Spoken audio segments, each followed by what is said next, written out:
What's going on, everybody? Welcome to the Game Freak. Today we are going to revisit a game that came out 5 years ago in 2020 that many do not dare to go back and check out. And the game I am talking about is Assassin's Creed Valhalla. Now this got some, mixed reviews. Some people really liked it, some people really hated it. I'm going to let you know what I think and how I feel about it in 2025. So let's jump into this right now. Assassin's Creed Valhalla released in November of 2020. This game had me extremely excited because it was based on Vikings history. Not to mention, I was a huge fan of the series Vikings, which I watched weekly on the History Channel and eventually bought every season on Blu-ray. The game looked promising, with the main character having a striking resemblance to Ragnar Lothbrok from the television series, and also including some of Ragnar's sons in the game.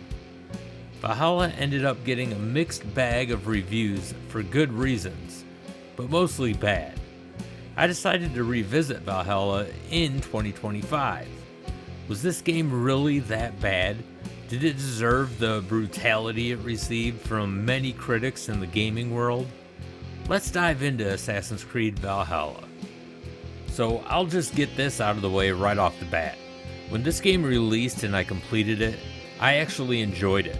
Yeah, there were some things about the game that I thought shouldn't have been included, but overall, I was part of the minority that actually had fun with this game. I should also note, Valhalla probably shouldn't have been included in the Assassin's Creed series. This should have simply been a video game based on Vikings and called Valhalla. You play as a Danish Viking named Eivor. You have the option to play as a male or female.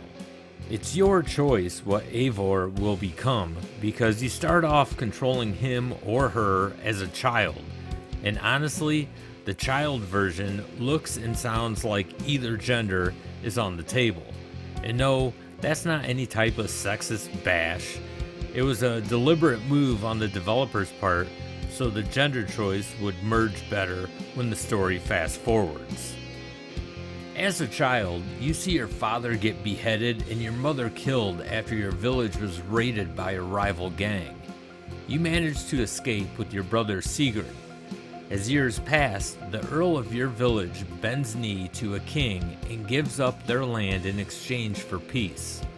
This angers Sigurd because he felt he should have inherited the title of Earl since he was the eldest son. Therefore, he felt betrayed by his father and looked at him as weak for bowing to a king. Eivor had the same feelings. While already witnessed his real father dying, the man that took him in as his own was also pretty much dead to him. Sigurd and Eivor decided to sail to England to start a new life in a new clan. England was already home to many of Ragnar's sons, but Sigurd was eager to become allies with them.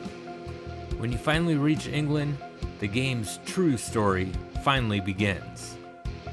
The map in Valhalla is littered with gold, blue, and white dots. The gold represents wealth, which is usually treasure chests and different armor. The blue represents mysteries. This can range from a side quest to rock formations to eating some magic mushrooms and having to solve a puzzle. While the white dots represent hidden artifacts you'll want to collect. Focusing on these will help acquire skill points that are used for the skill tree. The skill tree is massive, to say the least. Now, I haven't completed everything yet on this revisit, but I believe the max out power is around 535, and after that, you earn mastery points that can be used to further enhance your abilities. With so much to search for and a massive skill tree to fill, some may feel a bit overwhelmed. Now, maybe it's me, but I like the fact that this game has a lot to do and explore. When I'm playing an open world game, I'd rather it be time consuming and not end in a day or two of playing. I like games that I'm not forced to stick to the story and have the option to go and explore different areas. Valhalla allows you to do just that. But let's be honest here. This game is far from perfect. There are many horrible aspects of this game that either shouldn't have been included or at least fixed. Let's start with some of the NPCs. This was pure laziness on the developer's part. Many of the NPCs will be having a serious conversation with you while flaring their arms uncontrollably in the air. It honestly looks ridiculous. Next are some of the side missions. Actually, a majority of the side missions.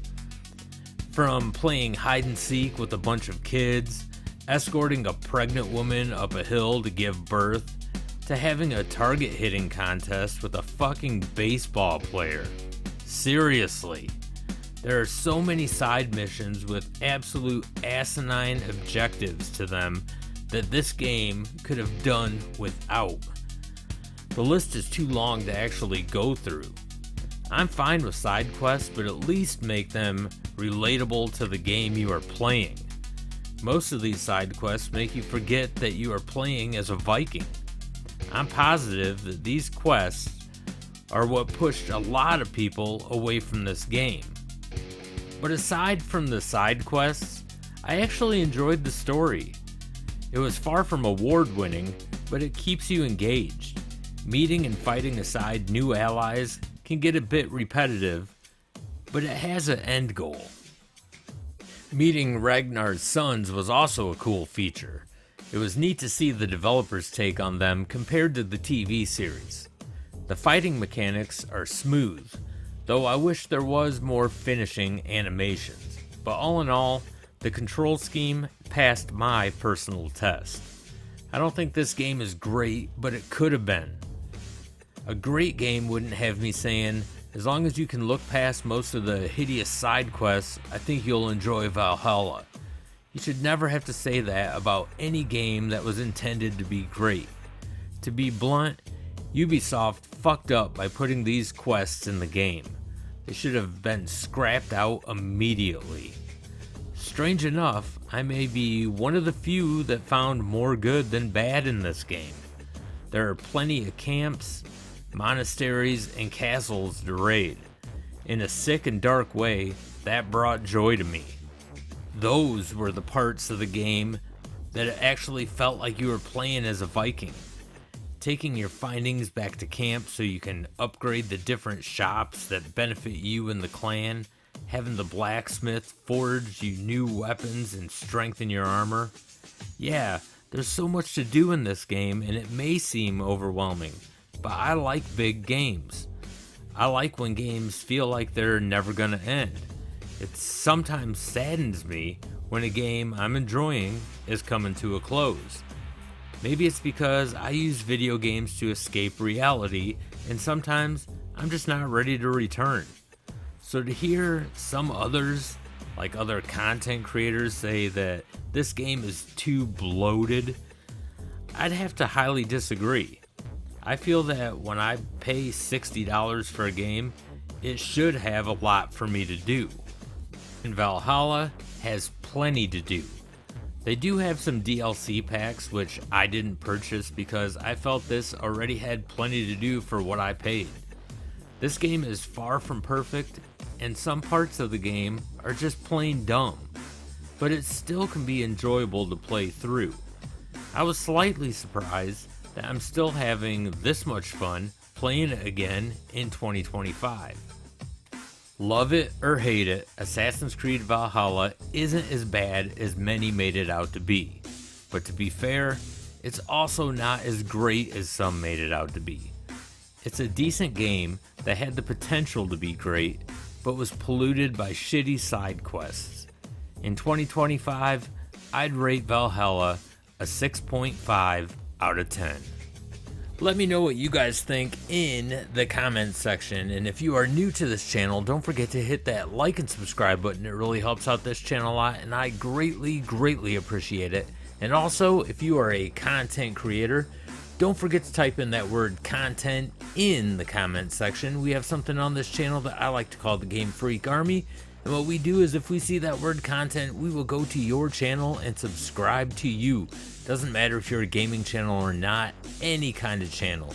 We will go and subscribe to you because that's what we do, man. We want to help each other out, help each other's channels grow. This isn't a popularity contest. No one's trying to be king of YouTube or anything like that. So feel free to type in that word content in the comment section. And once again, I want to thank you guys for taking the time to watch this video. And until the next one, game on, everybody.